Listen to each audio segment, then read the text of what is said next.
G'day everyone. I've owned a Flieger watch or two in the past, and like most of them, I think they're amazing for about a month or two before I end up flipping them. And since that Flieger ownership, I haven't worn to its design since. But that was until I was blindsided by this offering from Glycine. The looks and features were appealing, but the price tag is what sealed the deal for me. So let's take off and review this Glycine Airpilot. So here are the specs, including the case diameter and other measurements, weight, water resistance, movement, and price. And when you lay your eyes on the Airpilot for the first time, it's a watch that is bold and a little in your face, but not in an obnoxious or chintzy way. It's obvious the design is heavily inspired by the B-type Flieger watches from many decades ago, but there are a few notable differences between it and the original design, such as the absence of a small hour track in the middle and double digits at the cardinal points, along with other elements that give it a more modern and unique appearance. And one that stands out immediately are those lume-filled hour and minute hands. They certainly possess the same Flieger shape, but with their thickness at the base, they appear more like spearheads or swords that have let themselves go a bit. But joking aside, their size and prominence make time-telling a breeze, making them an excellent choice for those that value legibility. The thin seconds hand also has a bit of presence on that dial thanks mostly to the fact it's lume-filled, and thanks a little to the red application on the end that offers a small splash of colour. Adding more red to the dial is the GMT hand that extends across the dial and points just below the 24-hour markers with its lume-filled, arrow-shaped indicator. The length is perfect and the thickness is about right, although any thinner and it'd be eclipsed by the hour and minute hands. Moving further out from the center and at the 12 o'clock position is the printed Glycine crown logo with its namesake and tastefully done block letters underneath. And below under the handset we have Airpilot printed with more spacing and less boldness than the text above. Moving out, you have the familiar B-type Flieger markers with unmissable double digits at every 5-minute interval, long and thin rectangular indices at 3, 6, and 9, and the upside down triangle at 12, along with smaller rectangles to mark out the other minutes.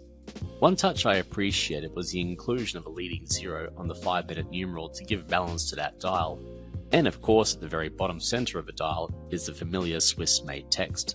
And nicely rounding out the rest of that dial is the curved compressor-style 24-hour inner bezel, with every even number present along with a thin rectangle in between to mark out every odd hour.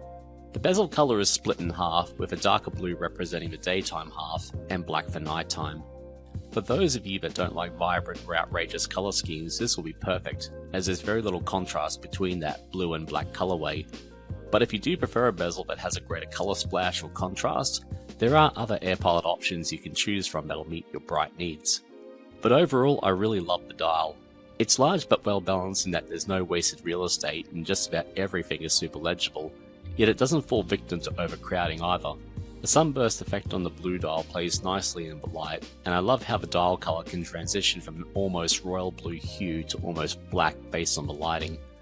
On a quick note, Glycine have done a great job with whatever anti-reflective coating they're using on the flat sapphire crystal. Even with very glaring outdoor lighting, reading the hands is still an easy task. The case itself has a nice brush finish overall. There's no marks or imperfections as far as I can see, and it was a good choice given this has more of a tool watch aesthetic. It's very simple, but given the star of this watch is that standout dial, it can be easily forgiven. On the right side you have two screw-down crowns located near the 2 and 4 o'clock positions respectively, with each one signed with the Glycine logo. They're quite prominent and thanks to a bit of toofiness they're easy to grip, turn and manipulate. The 2 o'clock bezel when pulled to its first position changes the date wheel if turned clockwise, and alters the position of the GMT hand when spun counterclockwise. And in the second position it adjusts the hands. Being a quartz movement, you won't encounter many opportunities to use it, but it is relatively simple and overall a pleasant experience. The 4 o'clock crown adjusts for 24-hour internal bezel, but I'll get back to that soon. The case measurements overall are anything but tiny, but its overall thickness of a pinch over 11mm, along with its manageable weight on the strap, means that it doesn't sit on your wrist like a paperweight, and the flatter profile helps to prevent it from wobbling everywhere and gives it a chance to slip under a shirt sleeve. Helping to complete the tool watch nature of the Airpilot is its 100 meters of water resistance.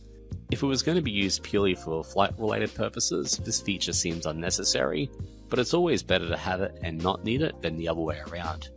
Either way, it's a nice bonus. The supplied leather strap is surprisingly good.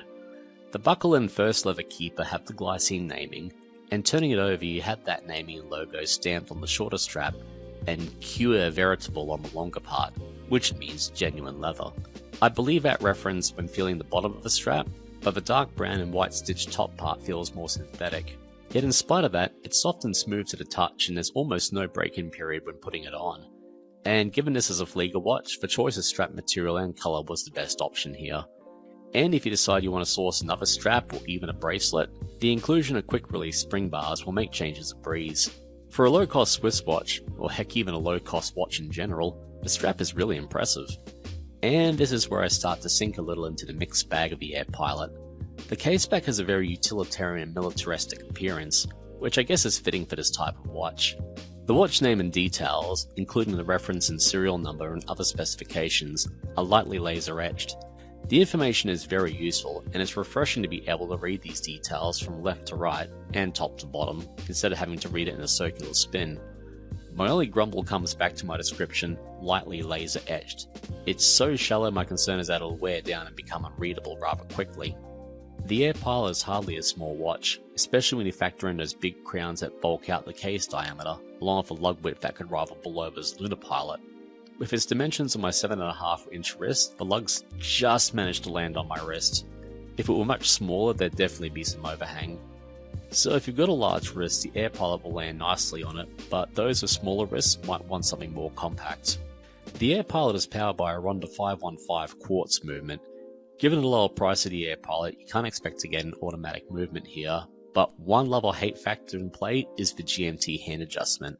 Unlike some other GMT movements where manipulating the crown simply jumps the hand by 30 or 60 minute intervals, the Airpilot's GMT hand spins freely on the dial.